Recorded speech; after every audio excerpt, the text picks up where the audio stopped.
الله الرحمن الرحيم طه الله أعلم بمراده بذلك ما أنزلنا عليك القرآن يا محمد لتشقى. یہ سورہ طٰہٰ ہے، اس کے بارے میں بتلایا گیا تھا کہ سورہ طٰہٰ مکہ مکرمہ میں نازل ہوئی. دوسرے قول کے مطابق ایک آیت شریفہ اس سے مستثنیٰ ہے، وہ آیت شریفہ مدنی ہے. وَاصْبِرْ عَلَىٰ مَا يَقُولُونَ کی جو آیت ہے وہ مدنی قرار دی گئی ہے. فرماتے ہیں کہ طٰہٰ اللہ اعلم بمرادہ بذلک. طٰہٰ یہ ان الفاظ میں سے ہے جن کے بارے میں یہ کہا جاتا ہے کہ اللہ ان کے معنی زیادہ جانتے ہیں. مصنف نے اسی کو اختیار کیا. فرماتے ہیں کہ طٰہٰ حروف مقطعات میں سے ہے، جیسے الف لام میم حامیم حامیم عین سین قاف الف لام را الف لام میم را. یہ جو الفاظ ہیں ان الفاظ ہی میں سے لفظ طٰہٰ ہے، جس کے معنی بھی اللہ تبارک و تعالی ہی جانتے ہیں. مصنف نے اسی کو اختیار کیا. فرماتے ہیں اللہ اعلم بمرادہ بذلک. اس کے مراد سے اور اس کے معنی سے اللہ تبارک و تعالی ہی زیادہ واقف ہیں کہ اس کے کیا معنی ہیں. بعض حضرات علماء کرام نے اس کے معانی بیان کیے ہیں، لیکن وہ معنی یقینی نہیں ہے کہ یوں کہا جائے کہ وہی معنی اس کے مراد ہیں، بلکہ ایک طرح سے انہوں نے ایک معنی بیان کرنے کی کوشش کی ہے جس کو مراد لیا جا سکتا ہے، لیکن یہ نہیں کہا جا سکتا کہ وہی معنی مراد ہے. چنانچہ بعض حضرات فرماتے ہیں کہ لفظ طٰہٰ یہ اللہ تبارک و تعالی کا اسم مبارک ہے. طٰہٰ اللہ کے ناموں میں سے ایک نام ہے، اور اس صورت میں پھر یہ قسم کے حکم میں ہوگا. طٰہٰ یہ تسمیہ ہوگا، یعنی اللہ کے نام کی قسم، طٰہٰ کی قسم. اگر اس کو اللہ کا نام قرار دیا جائے تو پھر اس کو تسمیہ قرار دیا جائے گا. حضرت مقاتل رحمہ اللہ فرماتے ہیں کہ جب آیت شریفہ نازل ہوئی جس میں حضور پاک علیہ الصلوۃ والسلام کو رات کی نماز پڑھنے کا حکم دیا گیا، قم اللیل الا قلیلا، کہ آپ ساری رات کھڑے ہوئیے سوائے تھوڑے وقت کے، تو اللہ کے نبی علیہ الصلوۃ والسلام ساری رات تہجد پڑھا کرتے تھے. ساری رات تہجد پڑھنے کی وجہ سے آپ کا پاؤں مبارک تھک جاتا، تو آپ کبھی ایک پاؤں پر ٹیک لگاتے، ایک پاؤں کو آرام دے دیتے، کبھی دوسرے پاؤں پر ٹیک لگاتے اور ایک پاؤں کو آرام دے دیتے. اس پر اللہ کی طرف سے کہا گیا طٰہٰ، ایک طا وطأ یطأ روندنا. گویا کہ یہ کہا گیا کہ نبی جی آپ اپنے دونوں پاؤں کو زمین پر جما کر رکھیے. ایک پاؤں اٹھا کر اور ایک پاؤں رکھ کر نہ کھڑے ہوئیے، بلکہ آپ اپنے دونوں پاؤں کو زمین پر جما کر رکھیے. جتنی دیر آپ زمین پر دونوں پاؤں رکھ کر نماز پڑھ سکتے ہیں نماز پڑھیے، جب تھک جائیں تو آرام کیجیے. یہ مشقت نہ اٹھائیں کہ بھئی ساری رات ہی نماز پڑھنی ہے، باوجود تھک جانے کے تکلیف کے کہ ایک پاؤں اٹھا کر ایک پاؤں پر کھڑے ہو رہے ہیں، ایک پاؤں کو ڈھیلا چھوڑ دیا. جیسے جو آدمی کھڑے کھڑے تھک جاتا ہے تو اپنے ایک پاؤں کو ذرا ڈھیلا چھوڑ دیتا ہے، دوسرے پاؤں پر زور دے لیتا ہے. تو اللہ کے نبی علیہ الصلوۃ والسلام سے فرمایا گیا کہ آپ اپنے دونوں پاؤں سے زمین کو روندیے، یعنی دونوں پاؤں کا بوجھ زمین پر ڈالیے تاکہ زمین پر آپ کے دونوں قدم جمے رہیں. یہ ایک طٰہٰ کے ایک معنی یہ بھی بیان کیے گئے. حضرت عطا اور حضرت مجاہد فرماتے ہیں کہ بعض لغت میں طٰہٰ کے معنی رجل کے ہیں، اور بعض قبیلہ عقل کی لغت میں اس کے معنی انسان کے ہیں. یا رجل یہ یا انسان، طٰہٰ بمعنی رجل یا طٰہٰ بمعنی انسان. اس صورت میں یہ طٰہٰ حضور پاک علیہ الصلوۃ والسلام کا اسم مبارک قرار پائے گا. چنانچہ بہت سے علماء نے طٰہٰ کو اللہ کے نبی علیہ الصلوۃ والسلام کے اسماء مبارکہ میں سے قرار دیا ہے کہ طٰہٰ اللہ کے نبی علیہ الصلوۃ والسلام کا نام ہے. حضرت عبداللہ ابن عمر رضی اللہ تعالیٰ عنہ فرماتے ہیں طٰہٰ کے معنی محبوب کے ہیں. طٰہٰ اے یا حبیبی، طٰہٰ بمعنی حبیب یعنی محبوب. مصنف علیہ رحمہ نے فرمایا لا یعلمہ الا اللہ، اللہ اعلم بمرادہ بذلک. سیدنا حضرت ابوبکر صدیق رضی اللہ تعالی عنہ سے بھی یہی نقل کیا گیا۔ حضرت ابوبکر صدیق رضی اللہ تعالی عنہ فرمایا کرتے تھے لا یعلمہ الا اللہ، اس کے معنی اللہ کے علاوہ کوئی اور نہیں جانتا۔ بعض حضرات فرماتے ہیں کہ طٰہٰ کے اندر دو حرف ہیں، طا اور ہا، ان دونوں سے اللہ کے نبی علیہ الصلاۃ والسلام کے بعض ناموں کی طرف اشارہ کیا گیا۔ طا بمعنی طاہر، طا بمعنی طیب، اور ہا بمعنی ہادی، یعنی رہنمائی کرنے والا۔ یہ اللہ کے نبی علیہ الصلاۃ والسلام کے ناموں کی طرف اشارہ کیا گیا۔ بعض علماء نے لکھا ہے کہ طا کے عدد 9 اور ہا کے عدد 5، تو 9 اور 5 کا مجموعہ 14۔ گویا کہ اللہ کے نبی علیہ الصلاۃ والسلام کو اللہ تعالیٰ کی طرف سے 14ویں رات کا چاند قرار دیا جا رہا ہے، کیونکہ طا کے حروف، طا کے عدد آتے ہیں 9 اور ہا کے عدد آتے ہیں 5، تو مل کر مجموعہ ہوا 14۔ اور چاند جن 3 راتوں میں مکمل ہوتا ہے اس میں سب سے مکمل رات 14ویں رات ہوتی ہے۔ اس لیے اللہ تعالیٰ اپنے نبی علیہ الصلاۃ والسلام کو گویا کہ بدر قرار دے رہا ہے۔ تو طٰہٰ اللہ اعلم بمرادہ بذلک ما انزلنا علیک القرآن یا محمد لتشقى۔ جب قرآن پاک نازل ہوا اور حضور پاک علیہ الصلاۃ والسلام حضرات صحابہ کرام مسلسل قرآن پاک کی تلاوت کیا کرتے تھے، جب موقع مل جائے، جتنا موقع مل جائے، چاہتے تھے کہ زیادہ سے زیادہ قرآن پاک پڑھیں۔ کہ کیوں؟ اس لیے کہ اللہ تبارک و تعالیٰ نے دنیا اور آخرت کی کامیابی کے لیے قرآن پاک کو نازل فرمایا۔ کوئی قرآن پاک صرف برکت حاصل کرنے کے لیے نہیں، کوئی قرآن پاک سے برکت حاصل کی جائے گھر میں رکھ کر، چوم کر، ہاتھ رکھ کر، آنکھوں سے لگا کر، سر پر رکھ کر، کہ بس برکت حاصل کر لی جائے۔ اصل تو قرآن پاک کا نزول اس لیے ہوا کہ اس کی تلاوت کی جائے اور اس کو سمجھا جائے اور سمجھ کر اس پر عمل کیا جائے، تاکہ اللہ نے جو اس کے اندر ہدایت رکھی ہے وہ ہدایت انسان کو حاصل ہو سکے۔ ہم نے اس کو صرف برکت کا ذریعہ بنا لیا کہ بھئی پڑھیں گے تو برکت حاصل ہوگی، پڑھ کر دم کریں گے تو شفا حاصل ہو جائے گی۔ بے شک یہ بھی اس کے فوائد ہیں، لیکن یہ جزئی فوائد ہیں، جزوی فوائد۔ اصل اس کا مقصد کیا ہے؟ نزول قرآن کا مقصد انسان کی ہدایت۔ اس لیے حضرات صحابہ کرام مسلسل قرآن پاک کی تلاوت کیا کرتے ہیں۔ بعض صحابہ کرام کے بارے میں تو آتا ہے کہ ایک ایک رات میں پورا قرآن پاک پڑھا کرتے تھے۔ حضرت عثمان غنی رضی اللہ تعالیٰ عنہ کے بارے میں آتا ہے کہ مسجد حرام میں تشریف لائے، داڑھی مبارک سے پانی ٹپک رہا تھا، راوی کہتے ہیں آ کر انہوں نے مسجد حرام میں نماز کی نیت باندھی، جب سلام پھیر کر فارغ ہو کر چلے تو قرآن پاک پورا پڑھ چکے تھے۔ حضرات صحابہ کرام قرآن پاک کے ساتھ ذوق اور شوق رکھنے والے اور ذوق شوق کے ساتھ اس کی تلاوت کرنے والے۔ اللہ کے نبی علیہ الصلاۃ والسلام بھی پڑھا کرتے تھے مسلسل۔ تو کفار مکہ کہنے لگے لوگ محمد پر اچھا قرآن نازل ہوا، جس نے اس کو مشقت میں اور تکلیف میں ڈال دیا۔ یا شقاوت کے ایک معنی کہیں کے آتے ہیں بدبختی کے، کہ محمد تو دیکھو بدبخت بن گیا نعوذ باللہ اپنے باپ دادا کے دین کو چھوڑ کر، جبھی تو تکلیف میں پڑے ہوئے ہیں۔ یہ کفار مکہ نے کہا، اس پر یہ آیت شریفہ نازل ہوئی، ما انزلنا علیک القرآن لتشقى، نہیں نازل کیا ہے نبی جی ہم نے آپ کے اوپر قرآن اس لیے تاکہ آپ اپنے آپ کو تھکائیں۔ تشقى سعادت، شقاوت سعادت۔ سعادت کی دو قسمیں ہیں، سعادت دنیاوی، سعادت اخروی۔ سعادت کی دو قسمیں، ایک سعادت دنیاوی اور دوسرے سعادت اخروی۔ اسی طرح شقاوت کی بھی دو قسمیں ہیں، شقاوت دنیاوی اور شقاوت اخروی۔ پھر شقاوت دنیاوی کی 3 قسمیں ہیں، ان میں سے ایک قسم ہے جسمانی تھکن۔ شقاوت دنیاوی کی 3 قسم، اس میں سے ایک قسم ہے جسمانی تھکن، یعنی جسمانی طور پر تھک جانا۔ یہاں شقاوت سے وہی قسم مراد ہے، ما انزلنا علیک القرآن لتشقى۔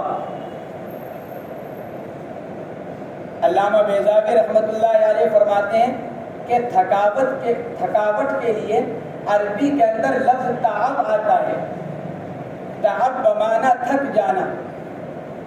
علامہ بیضاوی رحمۃ اللہ علیہ فرماتے ہیں کہ تعب کے معنی میں شقا کا لفظ بھی عرب کے اندر عام طور سے استعمال کیا جاتا ہے۔ اصل تو تھکاوٹ کے لیے لفظ تعب ہے، لیکن عرب کے اندر تعب کی جگہ شقاوت کا لفظ بھی عمومی طور پر استعمال کیا جاتا ہے۔ صاحب قاموس نے لکھا ہے، علامہ فیروز آبادی نے، انہوں نے لکھا ہے کہ شقا کے معنی سختی اور تنگی کے بھی آتے ہیں۔ تھک جانا، کسی چیز کا اپنے اوپر سخت ہو جانا، تنگ ہو جانا، تو شقا کے ایک معنی سختی اور تنگی کے بھی آتے ہیں۔ اگر اس اعتبار سے دیکھا جائے تو پھر اس کا مصدر آئے گا شقا، اس کا مصدر شقا قرار پائے گا، اور اگر پہلے معنی مراد لیے جائیں یعنی تھکاوٹ، تو پھر مصدر آئے گا شقاوت۔ اگر سختی اور تنگی معنی مراد لیے جائیں تو مصدر آئے گا شقاء، اور اگر تھکن اس کے معنی مراد لیے جائیں تو مصدر آئے گا شقاوت۔ وما انزلنا علیک القرآن یا محمد لتشقى، اور تتعب کے بجائے سوال یہ پیدا ہوتا ہے کہ لتشقى کہنے کے بجائے لتتعب ہی کیوں نہیں کہہ دیا گیا؟ جب معنی تھکان کے ہیں، تھک جانے کے، تو پھر لتشقى کے بجائے لتتعب کہہ دیا جاتا۔ مفسرین فرماتے ہیں کہ اس سے یہ بھی اشارہ کر دیا گیا کہ نبی جی اگرچہ ہم نے قرآن پاک آپ کے اوپر جسمانی تھکن کے لیے نازل نہیں کیا، لیکن اس لیے نازل کیا ہے تاکہ آپ بدبخت نہ رہیں بلکہ آپ سعادت کے درجے کو پہنچ جائیں، کیونکہ شقاوت کے مقابلے پر کیا لفظ استعمال کیا جاتا ہے؟ سعادت۔ جب ہم نے اس لیے نازل نہیں کیا کہ آپ کو شقاوت پہنچے، تو پھر شقاوت کا مقابل کیا ہے؟ سعادت۔ جب آدمی شقی نہیں ہوگا تو پھر سعید ہوگا، یا تو شقی ہوگا یا سعید۔ جب اپنے نبی سے شقی ہونے کی نفی کر دی گئی تو گویا کہ نبی سعید قرار پائے، تو لتتعب کے بجائے لتشقى لا کر اس طرف بھی اشارہ کر دیا گیا۔ لتشقى أي لتتعب ما فعلت بعد نزوله من طول قيامك بصلاة الليل، یعنی اس لیے نازل نہیں کیا تاکہ آپ اپنے آپ کو تھکائیں اس میں جو آپ کرتے ہیں قرآن پاک کے نزول کے بعد کیا کرتے ہیں۔ یہ من طول قیامک، یہ بما فعلت کا بیان ہے۔ لتتعب بما فعلت بعد نزوله، اس کا بیان کیا ہے؟ من طول قیامک بصلاة الليل، تاکہ آپ تھکائیں، اس لیے نازل نہیں کیا کہ آپ تھکائیں اپنے آپ کو ان کاموں میں جن کو آپ کرتے ہیں قرآن پاک کے نزول کے بعد، یعنی رات کی نماز میں قیام کا طویل کرنا۔ گویا کہ من طول قیامک بصلاة الليل، یہ بما فعلت کا بیان ہو گیا۔ اے خفف عن نفسک، مطلب کیا نکلا؟ نبی علیہ السلام کو تلقین کی جا رہی ہے کہ تخفیف اختیار کیجیے، اپنے آپ کو ہلکا کیجیے، اپنے اوپر ایسی مشقت نہ ڈالیے کہ جس سے آپ تھک جائیں۔ اے خفف عن نفسی الا لیکن انزلناہ تذکرۃ بہ لمن یخشی یخاف اللہ تنزیلا بدل من اللفظ بفعلہ الناصب لہ۔ الا، لیکن استثناء کے لیے، الا اور لیکن دونوں استثناء کے لیے آتے ہیں، لیکن مصنف نے الا کی تفسیر لیکن سے کر کر یہ بتلا دیا کہ یہاں پر استثناء جو ہے وہ منقطع ہے، اس لیے کہ ما انزلنا علیک القرآن لتشقى الا تذکرۃ لمن یخشی، کہ کیوں؟ اس لیے کہ تذکرہ قرآن پاک کا نصیحت ہونا، قرآن پاک سے نصیحت حاصل کرنا، یہ شقاوت کی جن سے نہیں ہے۔ جو آدمی شقی ہوگا وہ نصیحت نہیں پکڑے گا، جو نصیحت پکڑے گا وہ شقی نہیں ہوگا۔ تو مستثنیٰ من کی جن سے نہیں ہے، اس صورت میں استثناء کو منقطع قرار دیا جاتا ہے۔ تو جہاں مستثنیٰ منقطع ہوگا وہاں لیکن ہوگا، تو مصنف فرماتے ہیں الا اے لیکن، گویا کہ یہ جو استثناء ہے یہ استثناء منقطع ہے۔ الا لیکن انزلناہ تذکرۃ بہ لمن یخشی، لیکن ہم نے اس قرآن پاک کو جو نازل کیا ہے وہ اس لیے تاکہ نصیحت حاصل کرے اس کے ذریعے سے وہ آدمی جو اللہ سے ڈرتا ہے، یعنی جس کے دل میں ذرہ برابر بھی ڈر، خشیت، رقت۔ لمن یخشی اے یخاف اللہ، اے یخاف اللہ، گویا کہ لام عاقبت کے لیے، لمن یخشا لام عاقبت کے لیے، انجام کے لیے۔ کون نصیحت حاصل کرے گا؟ جو ڈرنا چاہے گا۔ لمن یخشا، قرآن پاک سے وہ نصیحت حاصل کرے گا جو ڈرنا چاہے گا۔ یخاف اللہ، جو اللہ سے ڈر حاصل کرنا چاہے گا وہ قرآن سے نصیحت حاصل کرے گا۔ تو لمن یخشا کے اندر گویا کلام عاقبت کے لیے، اے لمن علم اللہ انہ یخشا بالتخفیف منہ، یعنی وہ نصیحت حاصل کرے گا جس کے بارے میں اللہ جانتا ہے کہ وہ اللہ سے ڈرے گا، وہ نصیحت حاصل کرے گا۔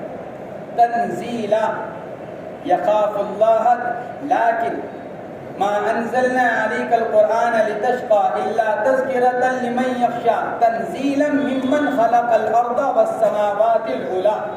تنزیل فرماتے ہیں بدل من اللفظ،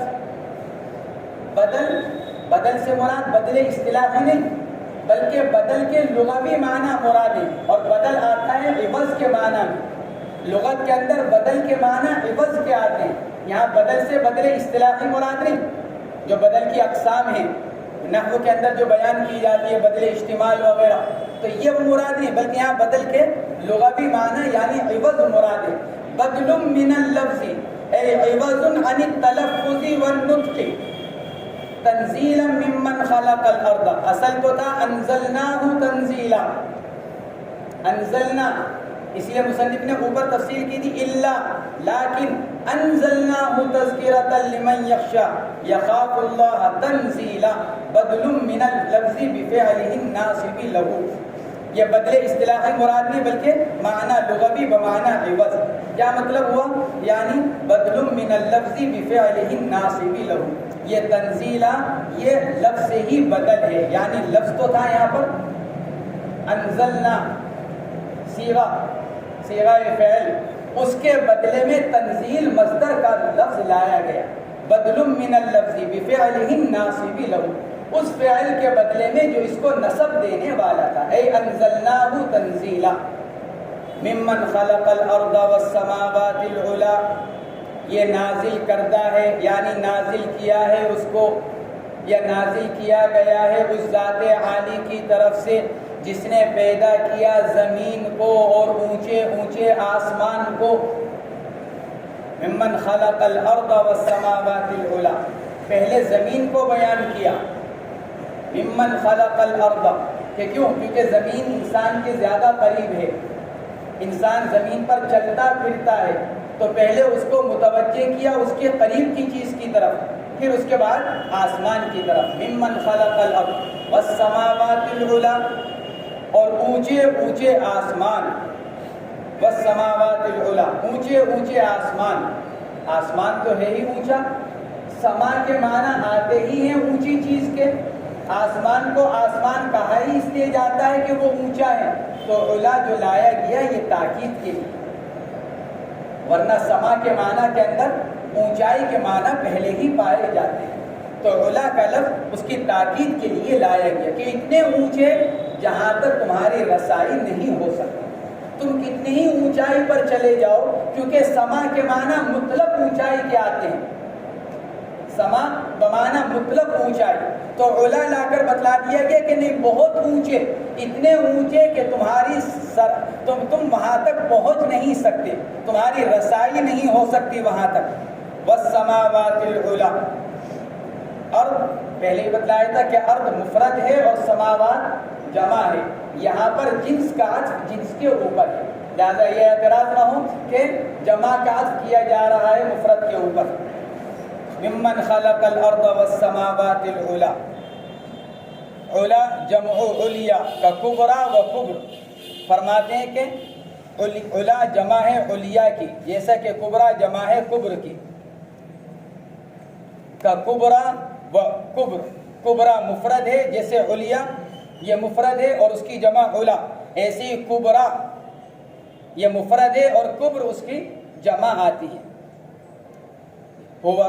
هو الرحمن على العرش هو في اللغة سرير الملك استوى استواء يليق به له ما في السماوات وما في الأرض وما بينهما من المخلوقات وما تحت الثرى الرحمن علی العرش استوى، مصنف نے اس سے پہلے ہوا مقدر معنی اس کو بیان کیا، یہ بتلانے کے لیے کہ الرحمن علی العرش استوى یہ خبر ہے مبتدا محذوف کی، اور مبتدا کیا ہے ہوا، اس لیے اس کو ظاہر کیا مصنف علیہ الرحمن، ہوا الرحمن علی العرش استوى، جس نے آسمان و زمین کو پیدا کیا وہ کون ہے؟ وہ ہے جو رحمان، وہ رحمان جو عرش پر مستوی ہے، هو الرحمن علی العرش استوى۔ عرش مصنف فرماتے ہیں فی اللغہ سریر الملک، لغت کے اندر عرش کے معنی آتے ہیں شاہی تخت کے، بادشاہ کا تخت، سریر الملک، عرش کے معنی لغت کے اعتبار سے شاہی تخت کے آتے ہیں۔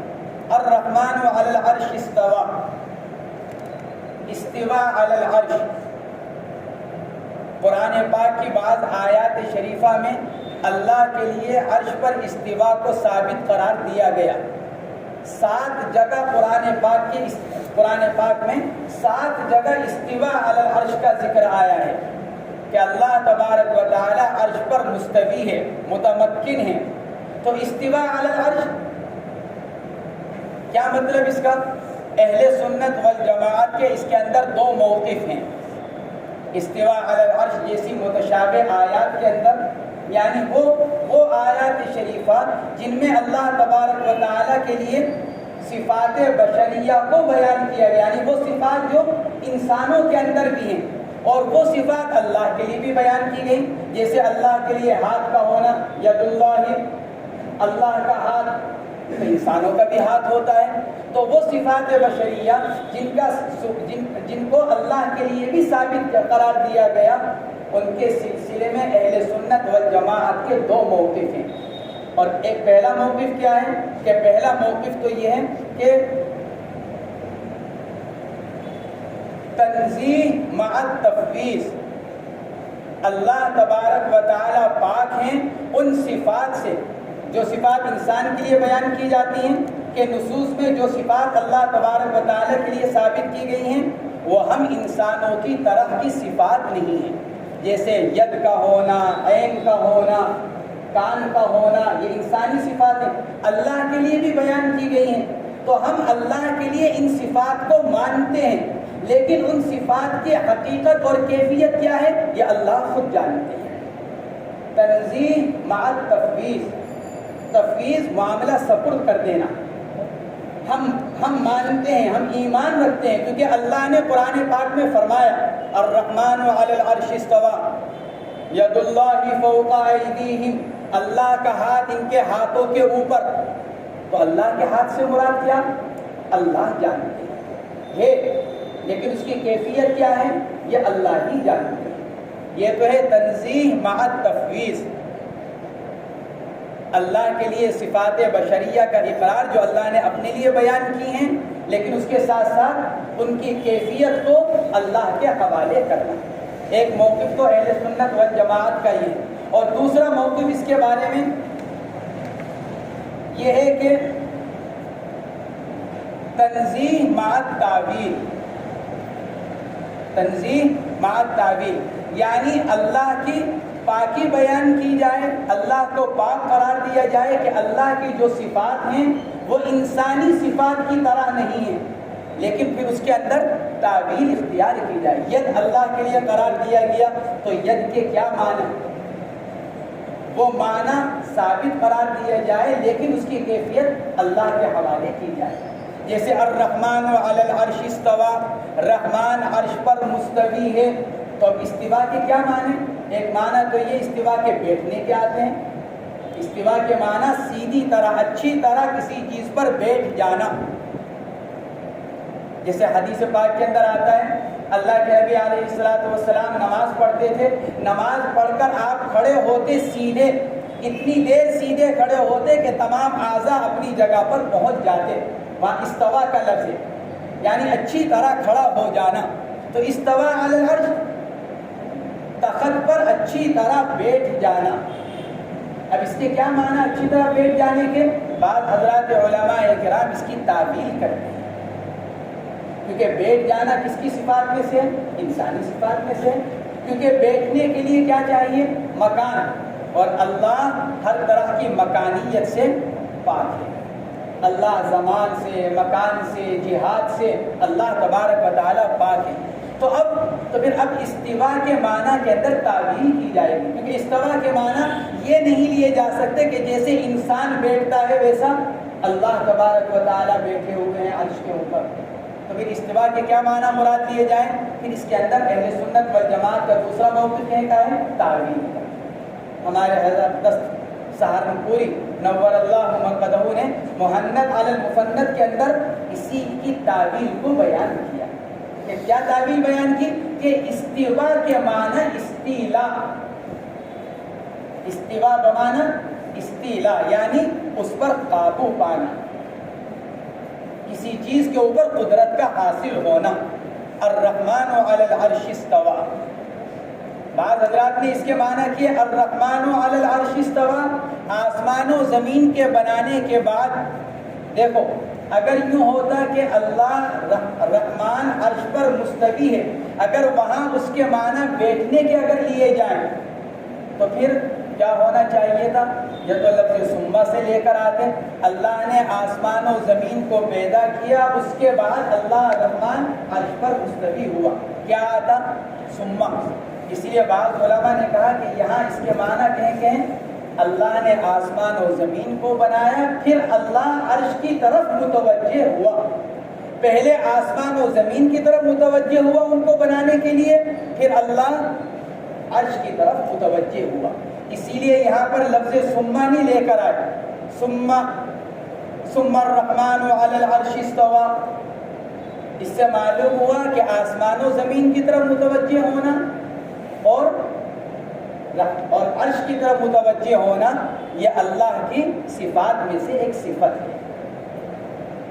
لہو هو الرحمن علی العرش هو فی اللغت سریر الملک۔ تو خلاصہ یہ نکلا کہ اہل سنت والجماعت کے دو مسلک ہوئے، تنزیہ مع التفویض، تنزیہ مع التعویل، اور دونوں مسلک درست ہیں، لہذا کسی ایک کی تقلید یا تجہیل نہیں کی جائے گی۔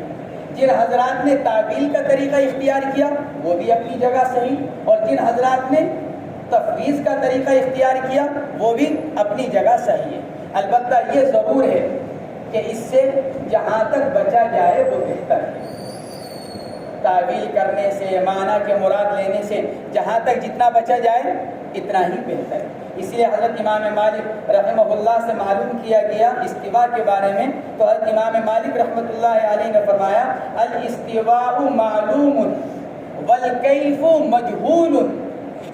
الاستواء معلوم، بھائی بیٹھ جانا کس طرح ہوتا ہے سب جانتے ہیں، الاستواء معلوم، لیکن اللہ کا بیٹھنا کیسا ہے؟ والکیف مجہول، والسؤال عنہ بدعۃ والایمان بہ واجب۔ حضرت امام مالک رحمۃ اللہ علیہ نے یہ جواب دیا کہ الاستواء معلوم والکیف مجہول والسؤال عنہ بدعۃ والایمان بہ واجب۔ اللہ نے جب یہ فرمایا کہ رحمان عرش پر مستوی ہے، ہم اس پر ایمان رکھتے ہیں، لیکن اب اس کے بارے میں زیادہ کھوج پریز کرنا اس سے بچا جائے، یہ بدعت ناپسند۔ کیفیت اللہ جانتے ہیں، استوا ہمیں معلوم ہے کہ استوا کے لغت کے معنی کیا ہیں، لغوی اعتبار سے ہم جانتے ہیں استوا کے معنی، الاستواء معلوم، لیکن وہ استوا اللہ کے حق میں کیسا ہے؟ والکیف مجہول۔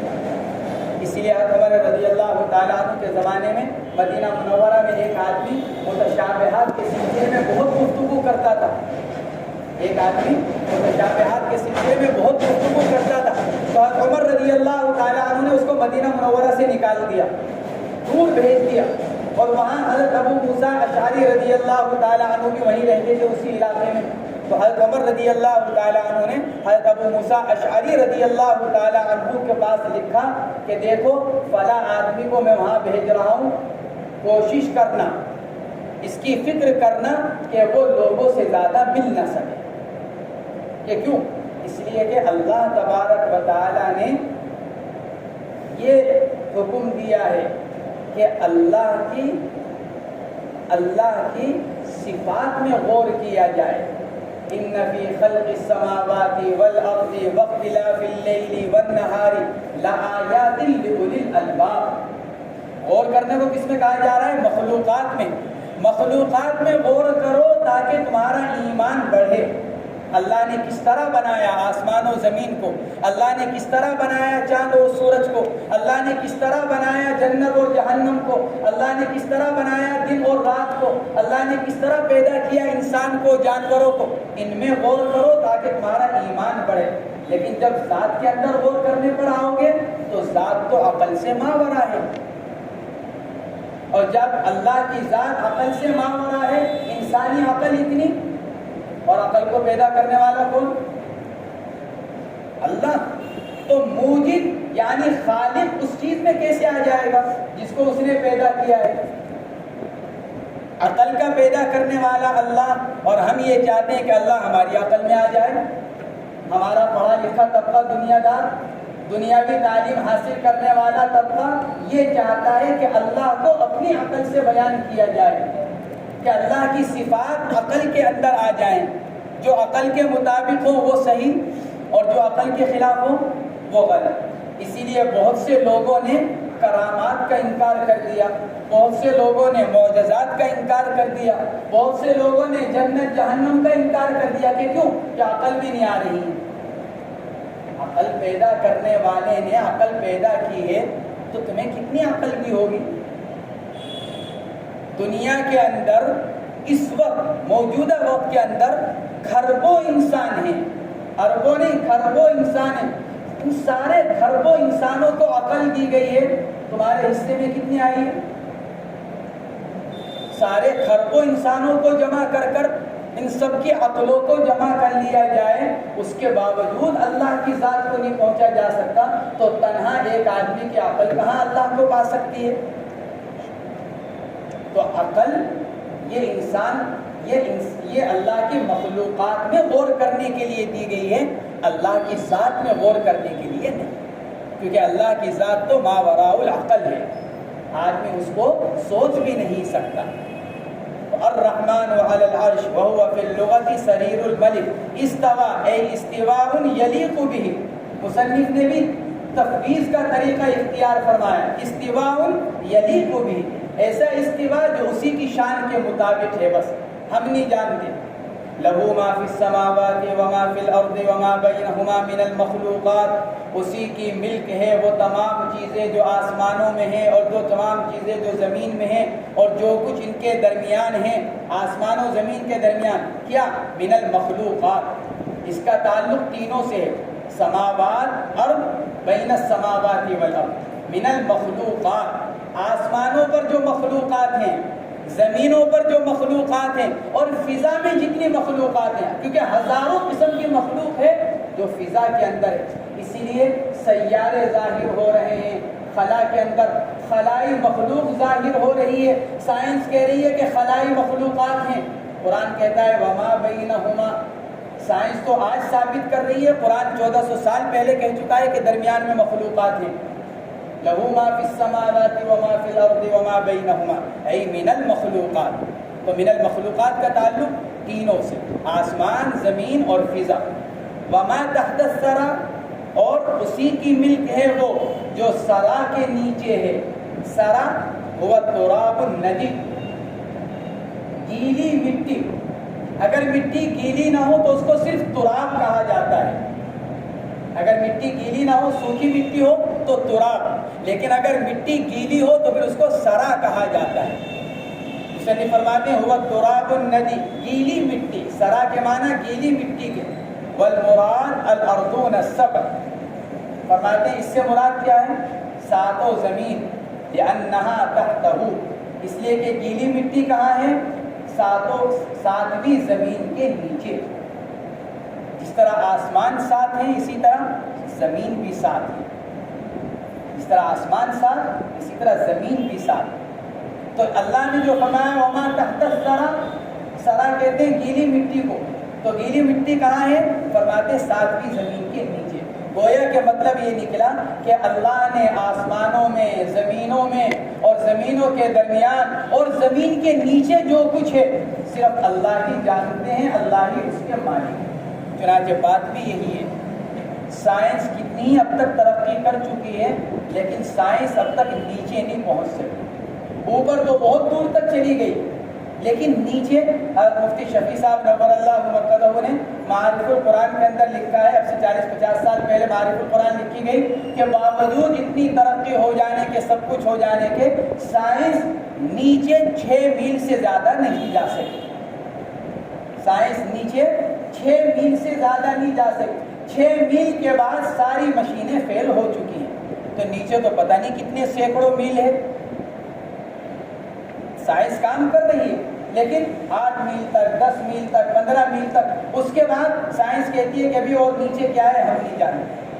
قرآن تو کہتا ہے 7ویں زمین کے بعد جو گیلی مٹی ہے، اللہ اس گیلی مٹی کے نیچے کیا ہے اللہ اس کو بھی جانتا ہے، اللہ اس کا بھی مالک ہے۔ وما تحت الثرى وَإِن تَجْهَرْ بِالْقَوْلِ فِي ذِكْرٍ أَوْ دُعَاءٍ فَاللَّهُ غَنِيٌّ عَنِ الْجَهْرِ بِهِ۔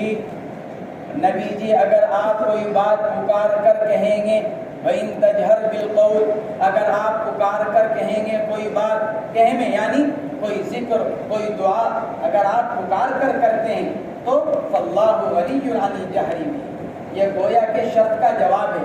نبی جی اگر آپ پکار کر دعا مانگتے ہیں، زور زور سے ذکر کرتے ہیں تو سن لیجئے اللہ غنی عن الجہر بہ، اللہ اس پکار سے مستغنی ہے، غنی ہے۔ کیا مطلب؟ یعنی ایسا نہیں کہ پکار کر کہا جائے گا تو اللہ سنیں گے، آہستہ کہا جائے گا تو اللہ نہیں سنیں گے۔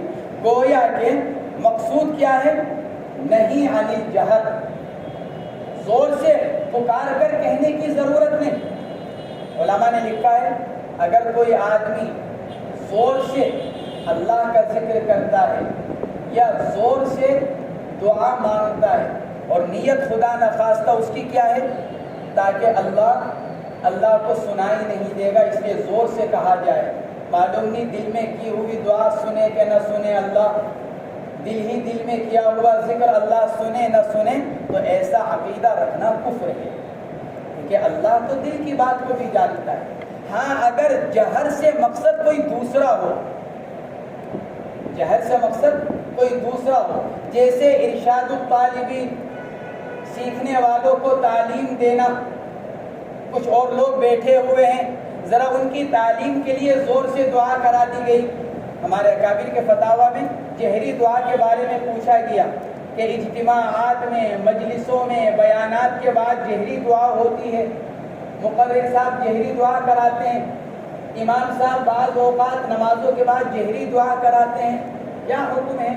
ہمارے اکابر فرماتے ہیں کبھی کبھار کرا دی جائے تو کوئی حرج نہیں، لیکن اس کا معمول بنا لیا جائے یہ درست نہیں۔ کہ کیوں؟ کیونکہ دعا کے اندر اصل کیا ہے؟ ادعوا ربکم تضرعا وخفیا، کہ اصل تو دعا کے اندر آہستہ مانگ۔ ہاں کبھی کبھار تعلیم کے لیے، کسی اور مقصد کے پیش نظر اگر زور سے دعا مانگ لی جائے تو اس کے اندر کوئی حرج نہیں۔ یا آدمی تنہا ہے، زور سے دعا مانگ رہا ہے، کہ کیوں؟ دل جمعی کے لیے، زور سے ذکر کرایا جاتا ہے اکابر کی طرف سے، کس لیے؟ دل جمعی کے لیے، جس کو ذکر جہری کہتے ہیں۔ اکابر کہتے ہیں کہ بھئی 12 تسبیح 13 تسبیح ذرا آواز سے ذکر کرو، کہیں کے لیے تاکہ وساوس نکلیں، وساوس دور ہو، شیطان دور ہو اور اللہ کی طرف توجہ بڑھے، کیونکہ جو زور سے بعض اوقات بات کہی جاتی ہے کان اس کی طرف متوجہ ہوتے ہیں، دل اس کی طرف چلتا ہے، اس لیے ذکر جہری کو کہا جاتا ہے۔ ذکر جہری یہ بذات خود مقصود نہیں، جہرن ذکر کرنا یہ مقصود نہیں، ذکر تو مقصود ہی مقصود ہے لیکن جہر مقصود نہیں۔ جہر کی مثال ایسی ہے جیسے علاج، جیسے ڈاکٹر دیتا ہے نا، ڈاکٹر نے آپ سے یوں کہا کہ بھئی یہ دوا ہے، اب بیمار کو تو دوا کھانی ہی کھانی ہے، لیکن طریقہ علاج ڈاکٹر بتلاتا ہے۔ ایک تو یہ کہ آپ نے وہی گولی خود سے خریدی اور کھائی، اس نے اثر نہیں کیا، آپ وہی دوائی ڈاکٹر کے پاس لے کر گئے، ڈاکٹر نے کہا کہ دوائی تو آپ ٹھیک کھا رہے ہیں لیکن طریقہ ٹھیک نہیں ہے۔ اس وقت کھا رہے ہیں آپ کہ جی میں تو رات کو سوتے ہوئے کھاتا ہوں، کہ نہیں، آپ ایسا کریں اس کو صبح کو ناشتے کے بعد کھائیں، یہ گولی اثر کرے گی۔ علاج تو وہی ہے، یعنی غفلت دور کرنے کا علاج تو کیا ہے؟ ذکر۔ لیکن بعض اوقات اکابر اس کا طریقہ کیا بتلا دیتے ہیں کہ بھائی اس ذکر کو جہرن کیا جائے۔ تو بعض لوگ جو یوں کہتے ہیں کہ ذکر جہری بدعت ہے، اللہ کے نبی علیہ الصلوۃ والسلام سے ثابت نہیں ہے۔ ہمارے اکابر فرماتے ہیں جہر مقصود نہیں ہے، اگر جہر کو مقصود قرار دیا جائے تو بدعت ہے، اگر جہر کو مقصود بنایا جائے تو بدعت ہے، لیکن جہر کو اگر صرف علاج کے درجے میں رکھا جائے تو آپ بھی تو علاج کراتے ہیں۔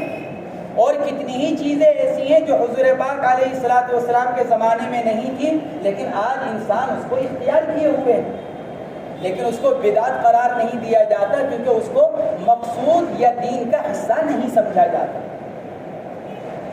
اسی لیے اکابر خود سے ذکر جہری شروع کرنے سے منع کرتے ہیں، جیسے ڈاکٹر خود سے علاج کرنے کو منع کرتا ہے، جیسے ڈاکٹر خود سے علاج کرنے کو منع کرتا ہے، اسی طرح اکابر اور مشائخ خود سے ذکر جہری کو منع کرتے ہیں۔ اسی لیے جب کسی مجلس میں اعلان ہوتا ہے ذکر جہری ہوگا تو اعلان کرنے والا کیا اعلان کرتا ہے؟ جس کے شیخ نے جس طرح ذکر بتلا رکھا ہو وہ اس طرح ذکر کرے، اگر جہر کی اجازت دے رکھی ہے تو ذکر جہری کرے، ورنہ آہستہ آواز میں درود شریف پڑھتا رہے۔ اسی لیے تو اعلان کیا جاتا ہے کہ کیونکہ جہر اپنی ذات سے مقصود نہیں ہوتا، وہ تو ایک طریقہ ہے علاج۔ لہو معافی وَإِن تَجْهَرْ بِالْقَوْلِ فِي ذِكْرٍ أَوْ دُعَاءٍ فَاللَّهُ غَنِيٌّ عَنِ الْجَهْرِ بِهِ۔ فرماتے ہیں اور اگر آپ ذکر کے اندر یا دعا کے اندر جہر اختیار کرتے ہیں تو اللہ تو اس جہر سے غنی ہے، یعنی یہ نہیں کہ جہرن کہا جائے گا تو اللہ سنیں گے۔ فَاللَّهُ غَنِيٌّ عَنِ الْجَهْرِ بِهِ، گویا کہ یہ جواب شرط ہے جو محذوف ہے، مصنف نے اس کو ظاہر وَإِن تَجْهَرْ بِالْقَوْلِ فَاللَّهُ غَنِيٌّ عَنِ الْجَهْرِ بِهِ فَإِنَّهُ يَعْلَمُ السِّرَّ وَأَخْفَى، یہ اس فَاللَّهُ غَنِيٌّ عَنِ الْجَهْرِ بِهِ کی علت، اس محذوف کی علت، اللہ کیوں غنی ہے؟ فَإِنَّهُ يَعْلَمُ السِّرَّ وَأَخْفَى، اللہ کو پکار کر کہے جانے کی حاجت نہیں، کیوں؟ کیونکہ اللہ جانتا ہے چھپی ہوئی بات کو بھی اور جو بات ظاہر کی جائے اس کو بھی، اور جب اللہ چھپی ہوئی بات کو جانتا ہے تو پھر جہر کا اللہ محتاج نہیں۔